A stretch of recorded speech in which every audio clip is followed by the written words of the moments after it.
Усім прывітанне, з вами ізноў Кузьміцер Лукашук, і мы працягваем абмяркоўваць падзеі ў Беларусі і за яе межамі. Працягнем сённяшні пятнічны наш эфір тэмай, па шчырасці, не вельмі пятнічнай, не лёгкай, не такой падрыхтоўчай да выходных, таму што навіны з Беларусі яны, на жаль, вось такія.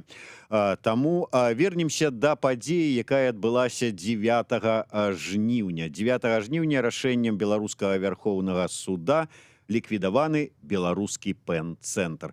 Пра тое, што ў будучым чакае пэн-цэнтр і літаратуру беларускую увогуле, ці звязаныя нейкім чынам лёсы гэтых двух, я не ведаю, не арганізацыі, не скажам, арганізацыі і літаратуры, мы абмяркуем з намесніцай старшыні беларускага пэн-цэнтра, літаратаркай Тацянай Нядбай. Добрый дзень, Тацяна. Прывітанне, прывітанне Зміцер, прывітанне слухачы Еўрарадыё. Тацяна, давай, можа быць, крыху, так бы мовіць, здалёк на фоне таго, як пачаліся, працягнуліся гэтыя рэпрэсіі, і беларускі рэжым узяўся за зачыстку грамадзянскай супольнасці, недзяржаўных арганізацый, ліквідацыю. Ці чакалі, што дойдзе чарга і да беларускага пэн-цэнтра? Ўсё ж такі літаратура, якое дачыненне да палітыкі мае? Мы, канешне, чакалі, што нас гэты лёс насцігне, што нас уганаруюць увагай беларускія ўлады. І, у прынцыпе, мы нават думалі, што мы ў адным з першых шэрагаў, адных з першых эшалонаў такой увагі будзем знаходзіцца.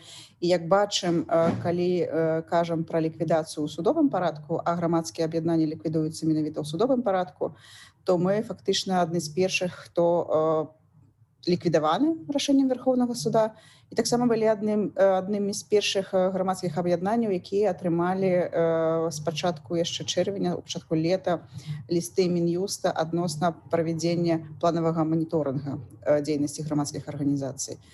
То бок тут у нас не было ілюзій, што нас праміне гэтая ўвага, але, канешне, яе мы ўспрымаем толькі як пацверджанне таго, што мы ўсё робім правільна, што мы спраўляемся са сваімі задачамі. На сёння так сталася, што мы выступаем супраць гвалта, супраць рэпрэсіі, мы адстойваем правы дзеячаў культуры, мы далучаемся да супольных заяваў усіх праваабарончых арганізацый Беларусі адносна прызнання палітвязнямі. І гэта, безумоўна, не магло не прыцягнуць да нас вось гэтай увагі. І таксама я лічу, што адной з такіх прычын стала наша праваабарончая дзейнасць у культурным поле. Нашы маніторынгі парушэнняў правоў чалавека і культурных правоў у дачыненні да дзеячаў культуры. Гэта ўсё тое, што на сёння ўлады ўспрымаюць чамусьці як палітычную дзейнасць, хаця гэта мы пазіцыянуем сябе выразна праваабарончай арганізацыі, культурнай праваабарончай арганізацыі. Мы паводле статута не займаемся і не маем права і не хочам займацца палітычнай дзейнасцю, аднак на думку Міністэрства юстыцыі, на думку ўладаў мы займаемся менавіта палітычнай дзейнасцю. Яны так гэта трактуюць. Любая згадка слова палітычны, нават у фразе, што мы жывем у кантэксце грамадска-палітычнага крызіса, яны ўжо ўспрымаюць як палітыку, як нашу палітычную дзейнасць нібыта. Але мы настойваем на тым, што мы маем права і паводле статута таксама выказваць сваё меркаванне адносна сітуацыі ў Беларусі і, безумоўна, адстойваем паводле нашага статута ідэалы гуманізма. А ўсё тое, што адбываецца сёння ў краіне, яно з боку, з падачы ўладаў, яно далёкае ад гуманізму, і мы, канешне, гэтаму супраціўляемся і маем магчымасці і права і крытыкаваць гэта. Слухай, ўсё ж такі, ведаючы даўно пэн-цэнтр, я ўсё ж такі гэтую арганізацыю заўсёды ўспрымаў выключна як аб'яднанне літаратараў. І для мяне пэўным такім здзіўленнем, хай сабе прыемным, але здзіўленнем сталася, што вы яшчэ і праваабарончай дзейнасцю займаецеся. У чым больш падрабязна праваабарончая дзейнасць пэн-цэнтра выяўлялася? Ну, беларускі пэн-цэнтр з'яўляецца наогул адным з заснавальнікаў дома правоў чалавека у свеце, які ў 2000-х годах рэгістраваўся, то бок часткай беларускай праваабарончай супольнасці з'яўляецца даўно. Але нават пэн як сусветная арганізацыя, міжнародны пэн, чальцом якіх мы з'яўляемся, чальцом якога мы з'яўляемся, гэта арганізацыя, якая сядзіць на двух крэслах. Першае крэсла — гэта ушанаванне літаратуры, гэта развіццё літаратуры, і другое — гэта адстойванне свабоды слова, свабоды выказвання і прафесійных правоў літаратараў. У нас нават так у статуце і запісана, што мы арганізацыя, якая дбае пра свабоду слова і пра прафесійныя правы літаратараў. Тое, што у цягам сваёй дзейнасці, дарэчы, калі у нас жа недавно выйшла кніга Карласа Шермана «Блуканец», мемуараў Карласа Шермана, дзе ён падрабязна апісвае свае 90-е гады, калі ён быў віцэ-прэзідэнтам беларускага пэна, а ён быў яшчэ адным з заснавальнікаў пэна, то ён апісвае сваю дзейнасць, і там выразна бачны праваабарончы кірунак, там выразна бачны гэты акцэнт. Пэн, я заўсёды смеюся, што улады ў пэне мяняюцца, прыходзяць новыя людзі, як калісьці прыйшла ў свой час я. Канешне, ад гэтага мяняюцца пэўныя акцэнты ў дзейнасці арганізацыі, але я б сказала так, што калі ў 90-е гэты праваабарончы акцэнт быў дастаткова важны і істотны, у сярэдзіне 2000-х і 10-х у нас стаў больш такі выяўлены культурны аспект дзейнасці. Это школы маладых літаратараў, майстар-класы для іх, это цэлая чарада літаратурных прэмій, якімі мы займаліся, гэта школы крэатыўнага пісьма, гэта перакладчыцкая майстэрня. Усё гэта развівае беларускую культуру, развівае беларускую літаратуру, але з праваабарончай дзейнасцю проста трошачкі як бы не дапрацоўваў пэн, бо проста як некамерцыйная арганізацыя нам не хапала рэсурсаў на гэта, не хапала людзей, не хапала кампетэнцый, і дарэчы, пэн заўсёды за гэта крытыкаваўся. І калі я прыходзіла на пасаду старшыні яшчэ ў 17-м годзе, то я у якасці свайго перадвыбарчага абяцання агучыла ўзмацніць праваабарончы кампанент. На сёння, канешне, можна казаць, што менавіта гэта і стала прычынай. Можа быць, калі б не гэта, то нас бы не ліквідавалі, можа быць, мы сярод дожджыка паміж кропелек бы праскачылі б у гэтай сітуацыі. Ну, можна іранічна пра гэта выказвацца, можна адчуваць лёгкую віну за гэта, за тое, што вот такая дзейнасць стала прычынай для ліквідацыі. Але насамрэч, я б сказала, што тут, канешне, не сорамна за тое, што мы гэтым займаемся. А вось гэты праваабарончы кампанент, які ў нас умацаваўся, тут таксама развівалася вельмі цікавая гісторыя, бо калі ў 17-м годзе, пасля свайго абяцання, я пачала распрацоўваць праект маніторынга парушэння культурных правоў, яшчэ вот гэты мірныя часы былі, яшчэ здавалася, што мы зараз спярша павінны зафіксаваць парушаныя правы ў сферы культуры, пасля зразумець, вот, як выглядае гэтая сітуацыя, і пасля прапаноўваць дзяржаве мяняць заканадаўства так, каб гэтыя культурныя правы можна было рэалізоўваць. Канешне, галоўным фокусам увагі мусілі быць менавіта культурныя правы. Але крызіс 20-го года выразна паказаў, што культурныя правы, што парушэнне культурных правоў займаюць не такі вялікі адсотак, як у прынцыпе правоў чалавека і ў дачыненні да дзеячаў культуры у тым ліку. І мы на гэтым, безумоўна, сканцэнтраваліся. Але калі мы пачыналі, то у нас наогул не было нават спецыялістаў па гэтай тэме, бо каб знайсці людзей, якія маглі б маніторыць парушэнні, яны павінны былі б добра ведаць, што яны манітораць, як маніторыць. Мы распрацавалі цэлую метадалогію такога маніторынга. Мы паглядзелі, што не толькі ў сферы культуры гэтага, у сферы літаратуры гэтага ніхто не робіць, але што з музыкамі, з тэатраламі, з кінематаграфістамі, што там таксама ніхто не адсочвае парушэнняў культурных правоў і правоў чалавека ў дачыненні да дзеячаў культуры. То мы як бы узялі такую амбітную задачу сабе глядзець тады не толькі на літаратараў, а глядзець на ўсё поле культуры. І вось на сёння можам пахваліцца тым, што ў нас ужо ёсць адна гадавая справаздача паводле гадавога маніторынга, і цяпер ужо ёсць справаздача за палову 21-го года. І вось ёсць спецыялісты, ёсць цэлая маніторынгавая група, якая працуе. Я не ведаю, наколькі бяспечна сёння было б называць імёны гэтых людзей, якія працуюць над гэтай праблематыкай, але тут, безумоўна, я павінна была б сказаць і павінна была б дзякаваць сваім калегам.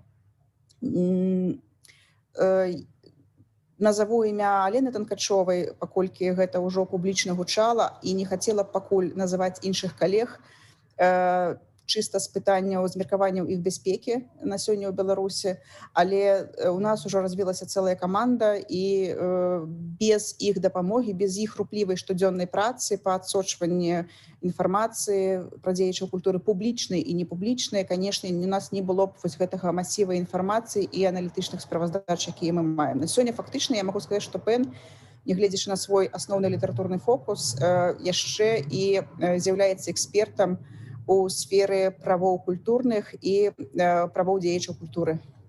Вось гэтая фраза пра тое, праслізнуць паміж кропелькамі дажджу, калі я не памыляюся, я не ведаю, ці гэта такая фраза датычна, калі не памыляюся, Кандрата Крапівы, яна агульная, ці гэта вынайшла гэтую фразу Ганна Севярынец, тым не менш, вось ён здолеў тады праскачыць падчас тэрору 30-х гадоў мінулага стагоддзя, але не ўсе так здольныя зрабіць, а ўся арганізацыя, якая складаецца з цалкам розных людзей, тым больш. І вось, дарэчы, я ведаю, калі браць па падзеях леташніх 20-го года, то не тое, што не спрабавалі сябры ПЭНа праслізнуць паміж кропелькамі дажджу, але і кінуліся, там, не разбіраючы дарогі ў гэты лівень.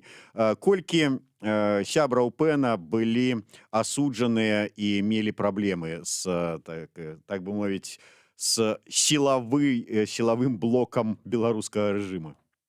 Ну, я так разумею, што все, што я зараз скажу, можа быць скарыстана супраць мяне і супраць нас, але я, напэўна, пажартую ўсё ж такі на гэтую тэму, што мы, канешне, як арганізацыя аб'ядноўваем на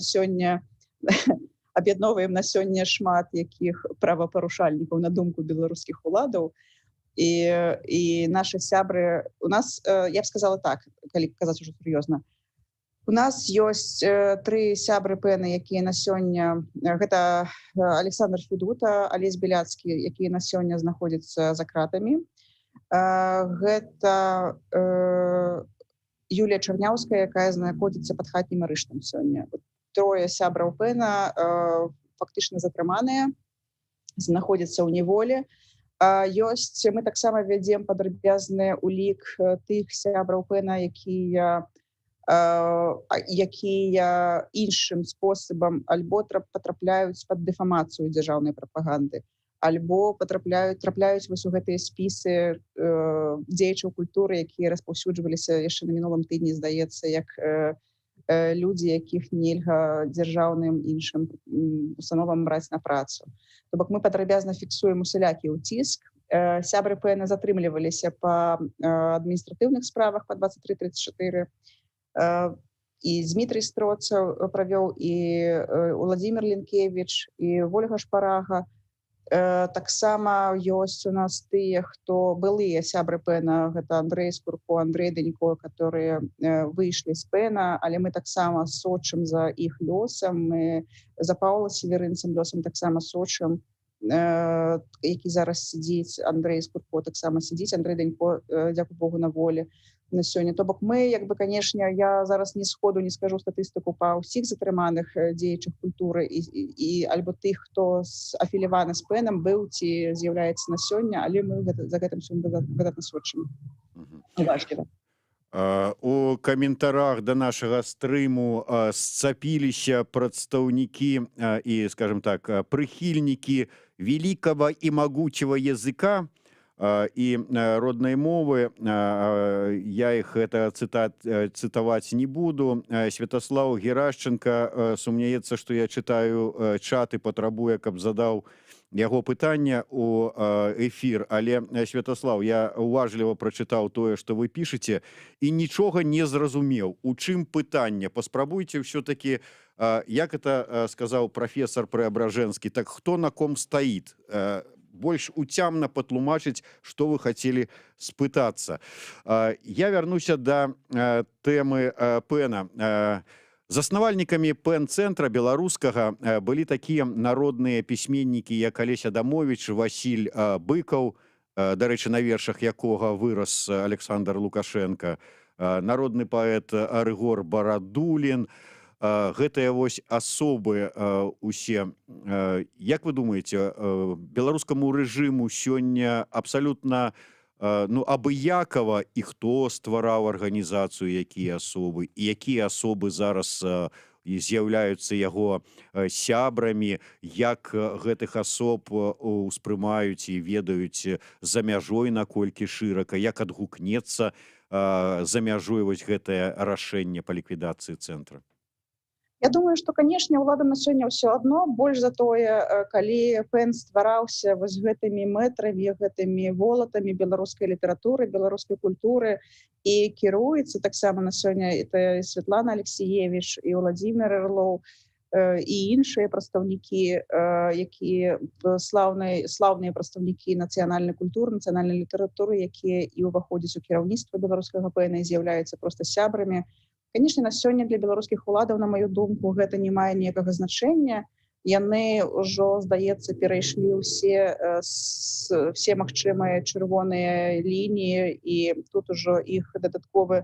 То бок тое, што яны робяць, памылку за памылкай, і, дарэчы, трапляюць раз за разам у загалоўкі сусветных СМІ, яно нам толькі можа быць і на карысць у тым сэнсе, што пра Беларусь у адваротнай сітуацыі маглі проста забыцца, бо ў свеце шмат усяго адбываецца, і ад тэмы захаплення Беларусі, якое была год таму, вот роўна год таму, калі свет даведаўся пра гвалты, пра акцыі пратэста, і закахаўся ў Беларусь. Ясна, што гэтая тэма яшчэ месяц там гучала год таму, і пасля стала сыходзіць са старонак СМІ. Вот тое, што зараз улады робяць крок за крокам такія памылковыя рашэнні, якія выклікаюць гучныя абурэнні ў розных асяроддзях, у спартоўцаў, у літаратараў, яны толькі пашыраюць гэтыя мэтавыя аўдыторыі, якія адсочваюць Беларусь. Ім, канешне, ўсё адно, а нам гэта дапамагае трымаць увагу света на Беларусі, на нас, на патрэбе ў дапамозе свету нам. То бок, канешне, у такім, я б не хацела казаць, што там ужо зусім у прагматычным сэнсе, але нам, вот сёння я сустракалася з людзьмі, якія з паліцыянтамі, якія ведаюць пра Беларусь, з людзьмі, якія ведаюць пра спартоўцаў, которые пра Ціманоўскую, якую Польша прыняла да сябе, выдаўшы ёй гуманітарную візу. То бок мы, такім чынам улады толькі дапамагаюць грамадзянскай супольнасці гэтую інфармацыю распаўсюдзіць такімі абсалютна бздурнымі нейкімі сваімі рашэннямі. Калі хапаешся за галаву і думаеш, як людзі ў здаровым розуме, яны наогул могуць такія рэчы рабіць, такія рэчы казаць і такія ўчынкі здзяйсняць. Гэта нам на руку у тым сэнсе, што свет не паспявае забыць пра Беларусь. Тацяна, мы вось узгадалі тых літаратараў, сябраў ПЭН-цэнтра, якія трапілі пад рэпрэсіі, якія прайшлі праз суткі, праз Акрэсціна і гэтак далей. Той же самы Строцаў, які нават па выніку кніжку напісаў. Скажите, я ведаю, як чалавек, які, в прынцыпе, блізкі да беларускай рок-музыкі, я ведаю, колькі песень рокеры ў асноўным, але не толькі рокеры, напісалі пад уплывам тых падзей, якія адбываліся ў Беларусі, пачынаючы са жніўня. Потым, калі я пытаўся, а калі там літаратары адгукнуцца на ўсё гэта сваімі творамі, асэнсаваннямі ў літаратурных творах гэтых падзеяў, мне казалі, так паэты яны хутчэй, яны ўжо, больш там салідныя пісьменнікі з раманамі яны прыйдуць пазней, праз некалькі гадоў ці дзесяцігоддзяў. Але як вы ацэньваеце, наколькі ўсё ж такі хутка, актыўна, моцна адгукнуліся сябры ПЭН-цэнтра, і ці асабіста вы, што б узгадалі, што лічыце, што войдзе не толькі ў скарбонку беларускай літаратуры, а можа і сусветнай? Да, Зміцер, вельмі цікавае пытанне. Дзякую. Мы насамрэч тут, разумеючы гэтую праблему, разумеючы агромны рэсурс, і тую ж самую увагу, пра якую я трошачкі раней казала да Беларусі, і тое, што на сёння Беларусь герметычная, у прынцыпе, у сваім ранейшым існаванні можа адкрыцца свету і паказаць сваіх аўтараў свету і такім чынам зацікавіць іх. з іншых чытачоў іншых краін. З беларускай мовы складана перакладаць, у тым сэнсе, што мала перакладчыкаў на простых, з беларускай на ангельскую, з беларускай на шведскую, на нарвежскую, но тым не менш гэтыя пераклады здараюцца. Мы, па-першае, як ПЭН пачалі збіраць і збіраем творы, такі корпус тэкстаў, которые наши літаратары пішуць пра падзеі гэтага года. Это і на розных мовах, на рускай, на беларускай, у розных жанрах мы збіраем такі корпус тэкстаў, і калі да нас звяртаюцца замежныя выдаўцы часопісаў ці выдавецтвы з просьбай параіць штосьці, мы даем магчымасць самім гэтым выдавецтвам выбраць штосьці з гэтага масіва, ну ці раем канкрэтных аўтараў, калі ёсць з іх боку такі запыт. Вось мы працуем над гэтым, і мы нават па аналогіі з жоўтай кнігай, которую Карла Шерман у 90-е гады выдаваў, жоўтая кніга, тады гэта фіксаваліся парушэнні свабоды слова, то мы так вырашылі называць гэта чырвонай кнігай Беларусі. Пад такой умоўнай назвай гэтыя корпус тэкстаў мы збіраем пад гэтым. Але таксама я б сказала, што сапраўды адгукаюцца паэты, адгукаюцца празаікі, што з жанраў хуткага рэагавання, вот нават такая метафора ўтварылася, жанры хуткага рэагавання, гэта, безумоўна, паэзія і дзённікавыя запісы. Выйшаў вельмі хутка, па-мойму, яшчэ у канцы мінулага года, калі не памыляюся, альбо ў пачатку 21-го выйшаў дзённік Юліі Цімафеевай, который яна адразу пісала на ангельскай мове. Выйшлі две кнігі Альгерда Бахарэвіча, якія напісаныя. Я, праўда, іх яшчэ не паспела прачытаць, таму зараз не хацела падгукацца пра змест, але наколькі разумею, наколькі сам Альгерд казаў, што гэта у тым ліку і пра падзеі 20-го года ў Беларусі. Вершы паэтаў, паэтак, якія пішуцца з нагоды тых эмоцый, Дмітрый Строцаў, які выдаў цэлую кнігу ўжо. І далей глядзіце, што адбываецца. Мы чуем ад Светланы Алексіевіч, што яна працуе з ахвярамі гвалту сілавікоў, што яна працуе з людзьмі, якія выходзілі на пратэсты.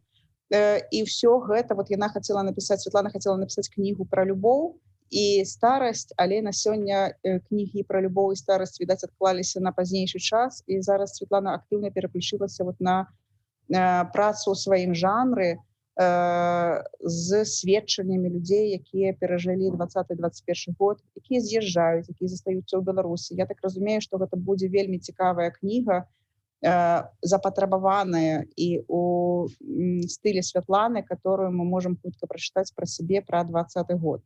Наогул, канешне, тут таксама ёсць праблема, што некаторыя аўтары лічаць, што нельга адразу па гарачых слядах гэта ўсё пісаць, трэба, каб утварылася нейкая дыстанцыя, каб паглядзець на гэта ўсё з перспектывы там хаця б выйсці з гэтай сітуацыі гарачай і паглядзець на гэта збоку.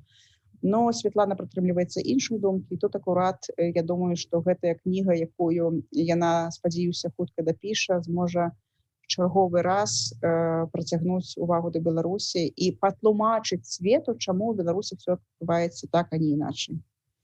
Таксама вельмі на гэта спадзяюся і вельмі, ну, скажем так, расчараваны тым, што не здолеў па просьбе Святланы Александраўны перадаць ёй у папяровым фармаце, папяровым выглядзе нашу кнігу «Беларуская нацыянальная ідэя», таму што немагчыма яе вывесці з Беларусі. Ну, скажем, можа і магчыма, але пагроза ёсць. Таму у электронным выглядзе даслаў і спадзяюся, што, можа быць, нейкія думкі, выказаныя нашымі аўтарамі, таксама спатрэбіцца ёй для асэнсавання гэтых падзеяў.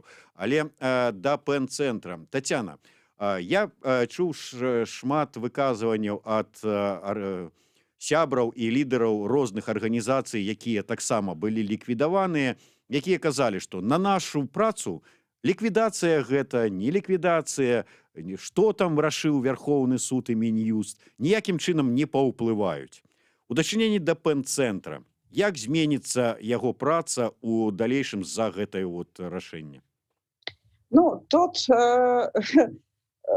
я абсолютно подписываюсь под словами своих коллег, что мы працуем не для Минюста, не для Верховного суда, мы працуем для Беларуси, для белорусских дзеячаў культуры, для беларускага грамадства, і тут мы будем працягваць гэтую працу. Больш за тое, ёсць нават пэўная палёгка, калі мы стали атрымліваць лісты ад Мін'юста ў чэрвені 3 запыты на прадастаўленне дакументаў, агромнай колькасці дакументаў за 4 гады. Ну, гэта заняло у нас, мусіла каманда, якая займаецца прэміямі, пераключыцца на, і ў тым ліку моніторынгам, пераключыцца на падрыхтоўку гэтых дакументаў. І мы нават разумелі, што акрамя таго, што Мін'юст хоча атрымаць гэтыя дакументы, каб пасля знайсці падставы для ліквідацыі, гэта яшчэ ў пэўным сэнсе і паралізацыя працы арганізацыі, таму што ты вымушаны у вельмі кароткі тэрмін перапрацаваць, пералапаціць працу арганізацыі за 4 гады, і гэта все ў нейкім там выглядзе прадставіць у Мін'юст. Дарэчы, арыгіналаў дакументаў мы павінны былі прадставіць і прадставілі арыгіналы гэтых дакументаў, і пакуль яшчэ іх не атрымалі ад Мін'юста. Але на наступны дзень пасля ліквідацыі 10 жніўня мы апублікавалі поўны спіс прэмій Гідройца. Канешне, павінны былі яго апублікаваць трошкі раней, але за ўсіх гэтых падзеяў там прэміяльная праца па прэміяльным працэсе трошкі затрымалася, але працягваецца. І думаю, што ўвосень мы традыцыйна ўрочым Гідройца. Баюся, што гэта ўжо будзе немагчыма зрабіць афлайн і ў Беларусі. То бок праца будзе скарэктаваная толькі тым, што мы будзем шукаць нейкія новыя фарматы, бяспечныя для удзельнікаў і для каардынатараў праекта, і для удзельнікаў праекта, і для лаўрэатаў прэміі, таму што мы тут, канешне, павінны дбаць і пра іх бяспеку, і проста шукаць новыя фарматы, магчыма, пераходзіць у онлайн, зрэшты, гэта зробіць больш даступным літаратуру і культуру, нашу дзейнасць для рэгіёнаў Беларусі, для замежнікаў, якія зараз павыязджалі з Беларусі, для беларусаў, якія жывуць у замежжы, але хочуць заставацца на адной хвалі, у адной плыне і быць часткай культурнага жыцця. То бок тут магчыма онлайн-фармат дазволіць атрымаць і пэўныя дадатковыя перавагі. Але мы просто, я б сказал так, што мы з аднаго боку вызваляемся ад патрабаванняў Мін'юста прадставіць нейкія чарговыя паперы і наогул ад вось гэтага фармальнага існавання, якое дазваляла органам нашым мець да нас магчымасць высылаць розныя запыты па праверках. З іншага боку, канешне, гэта ад нас будзе патрабаваць карэктавання нашай дзейнасці, фарматаў, але магу заверыць, што ўсё, што мы рабілі, будзем працягваць рабіць надалей. І каманда працуе, і людзі працуюць, ну і я не збіраюся таксама здавацца. Тацяна, я магу, да прыкладу, зразумець логіку ўладаў і ці спадзявання рэжыма, калі яны разганяюць рэдакцыі незалежных СМІ. Логіка такая, што, маўляў, вось мы разгонім рэдакцыю, закрыем карэспандэнцкі пункт Еўрарадыё, да прыкладу, ў Мінску, ну і ўсё. СМІ не будзе, інфармацыя альтэрнатыўная да беларусаў даходзіць не будзе. Тут можна, конечно, спрачацца, што эта логіка можа быць якіх-небудзь 70-х гадоў мінулага стагоддзя, але тым не менш. Але ў выпадку з пэн-цэнтрам, от закрываючы, ліквідуючы пэн-цэнтр, логіка якая, што літаратары перастануць пісаць? Ну, магчыма, такая логіка. Ну, я думаю, што наогул гэта праблема, скажем так, раздачы указанняў і выканання гэтых указанняў. Я думаю, што ліквідаваўшы пэн, яны паставілі сабе птушачку, што вот загад пусціць пад нож выканалі, пад нож пусцілі, а далей іх не вельмі хвалюе, ці разумнае гэта было рашэнне, ці не вельмі разумнае, таму што там, я разумею, не абмяркоўваецца разумнасць рашэнняў і не дапускаюць думкі пра тое, што можна сказаць, што, можа быць, гэта не зусім рацыянальна было так ліквідоўваць. Можа быць, рацыянальней было б трымаць, што называецца, на кароткім павадку, каб арганізацыя мела легальную форму існавання, і такім чынам можна было заўсёды падвесіць на крючок і сказаўшы, што вот будзеце тут парушаць, а вот мы вас тады ліквідуем. І, канешне, арганізацыя дбала б пра тое, каб яе не ліквідавалі, мусіла б дапрацоўваць бланкі, дапрацоўваць весці журналу выходнай і заходнай карэспандэнцыі. Вось усё гэта бюрократычнае, фармальнае выконваць і менш мега часу на працу паводле сваёй місіі. Таму складана мне ацэніць гэтае рашэнне пра ліквідацыю як разумнае, як гэта сапраўды, я думаю, вы маеце рацыю. Гэта рашэнне з 70-х гадоў, і ў гэтым наша, напэўна, моц таксама, што мы, што вот улады робяць гэта все такімі вельмі кастрабаватымі, такімі Ну, старымі метадамі яны не дасягаюць выніка, які хочуць дасягнуць, а трошачкі кожны раз просто падрубаюць сук, на якім яны самі сядзяць. Ну што ж, будзем чакаць. Дарэчы, пра сук. Як міжнародная літаратурная супольнасць адрэагавала на гэтую сітуацыю з беларускімі калегамі? Мы атрымалі вельмі вялікую колькасць лістоў падтрымкі. Міжнародны ПН прыняў заяву, ёсць заявы іншых ПНаў таксама. Я тут спашлюся, не паспела праверыць гісторыю існавання міжнароднага ПНа, але з таго, што я чула ад сваіх калег, нібыта ніводны ПН ні ў адной краіне не быў ліквідаваны ўладамі мясцовымі. Безумоўна, ёсць краіны, у якіх ПНы існуюць у выгнанні, гэта як Куба, гэта як Паўночная Карэя, яшчэ і шэраг іншых краінаў, такіх экзатычных, то бок з якімі мы зараз трапляем у адзін шэраг, дзе пэны існуюць у выгнанні, але наколькі мне вядома, нават за часамі ваеннага становішча ў Польшчы польскі пэн не быў ліквідаваны. Но мы пайшлі, Беларусь пайшла далей. У нас ліквідаваны пэн у сэнсе фармальнай рэгістрацыі, але не ліквідаваны ў сэнсе дзейнасці. Я спадзяюся, што гэта нам дазволіць застацца і чальцамі міжнароднага пэна, што міжнародны пэн не будзе кіравацца рашэннем беларускіх уладаў тут для прыняцця, для выключэння альбо не выключэння нас сябраў. Гэта яшчэ нам все трэба абмяркоўваць з міжнародным пэнам, якой далей форме нам існаваць, альбо ствараць штосьці за межамі Беларусі, альбо працягваць у такім статусе.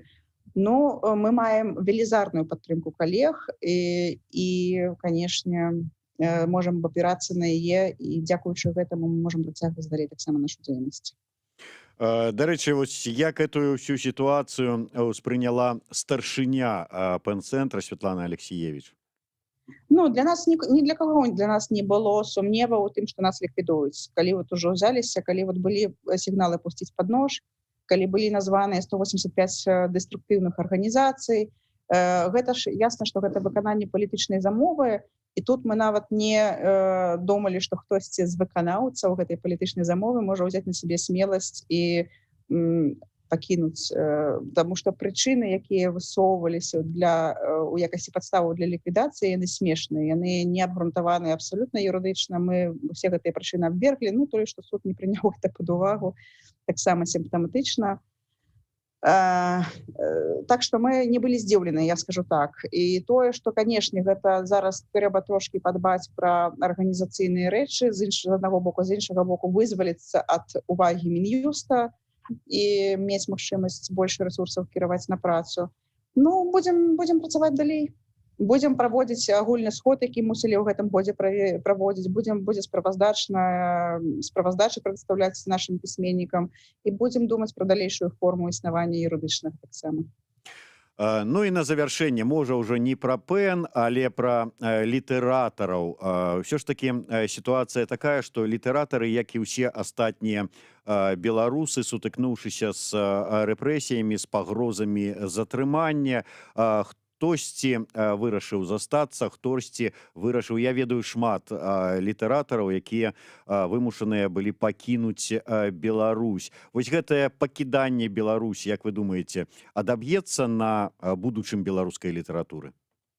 Я вельмі баюся таго, што пакіданне Беларусі і наогул рэпрэсіі ў сферы культуры, яны адаб'юцца на вельмі істотным крызісе ў гэтай сферы, таму што у нас шмат што трымаецца на людзях, асабліва ў рэгіёнах Беларусі. І калі звальняюць людзей, ці то гэта звольнены з пасады дырэктар музея, ці то гэта выкладчык звольнены, краязнаўца, который там штосьці рабіў. Гэта ўсё прымушае людзей часам перакваліфікоўвацца, заходзіць у іншыя сферы, а гэта вялікі пласт працы, які цягнуў гэты чалавек, ён атрымліваецца такім ужо непадхопленым нікім. І, на жаль, праз 2-3 гады мы зможам пабачыць абсалютную пустку на гэтым месцы, таму што ўсё трымаецца на людзях, вельмі шмат што трымаецца на людзях, і калі нават улады захочуць пасля аднавіць штосьці, яны проста прызначыўшы туды нейкага іншага чалавека, як мы бачым гэта з купалаўцамі. Яны не вырашаць сітуацыю. З купалаўскім тэатрам я маю на ўвазе, тое, што ён нібыта працягвае функцыянаваць, мы бачым, як гэта ўсё адбываецца, і што гэта абсалютна не тое, што было.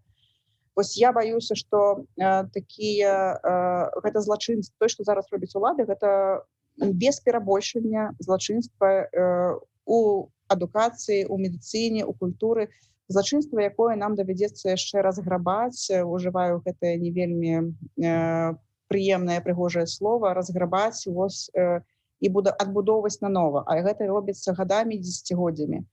Я вельмі перажываю за тых людзей, якія зараз, не маючы працы, вымушаныя выязджаць з Беларусі і шукаць сябе за межамі, і часта таксама зыходзіць у іншыя сферы, бо складана са сферы культуры, будучы у Беларусі, інтэгравацца і знайсці той же самай польскай, літоўскай культуры. Таму мы, як ПЭН, таксама думаем пра тое, якім чынам людзей захаваць у сферы культуры ў Беларусі, якім чынам захаваць гэтых унікальных спецыялістаў у сваіх сферах, даць ім магчымасць рабіць штосьці ўнутры краіны. Мы над гэтым актыўна працуем. Я тут таксама, на жаль, не магу пра ўсё казаць адкрыта. І, канешне, таксама думаем пра тое, як тут каб па магчымасці захаваць тых людзей у краіне і, магчыма, даць ім магчымасць выдыхаць, зараз шмат словых магчымасць, даць ім выдыхнуць за межамі краіны, з тым, каб пасля яны мелі сілы вярнуцца і далей працягваць сваю, безумоўна, вельмі важную працу. Дзякуй вялікі. Ну што ж, я думаю, што ніякія рэпрэсіі не знішчаць беларускую літаратуру, на якой бы мове гэтая літаратура не пісалася. Па-руску, па-беларуску, па-літоўску, па-польску ці яшчэ на якой іншай мове.